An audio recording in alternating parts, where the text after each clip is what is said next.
अस्सलाम वालेकुम भाईजान, ये हमारे पास होंडा सिविक आई है जी, 2018 मॉडल। फर्स्ट ओनर गाड़ी है।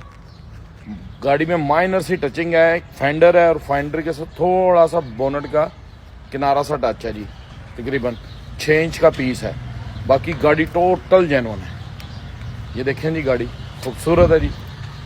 ये 92,000 चली हुई है टोटल माइलेज इसकी। गाड़ी आप गाड़ी का रूम चेक करें ज़रा, बिल्कुल नई जैसी है, बिल्कुल ब्रांड न्यू कंडीशन में है जी गाड़ी। साफ सुथरी गाड़ी है जी, बिल्कुल नीट एंड क्लीन है।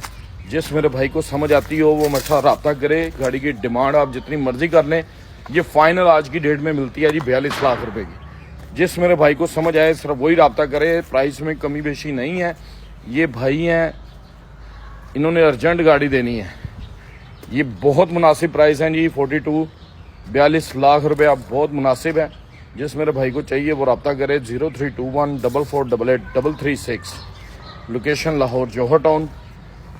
अर्जेंट बेसिस पे सेल है जी गाड़ी। Thank you very much.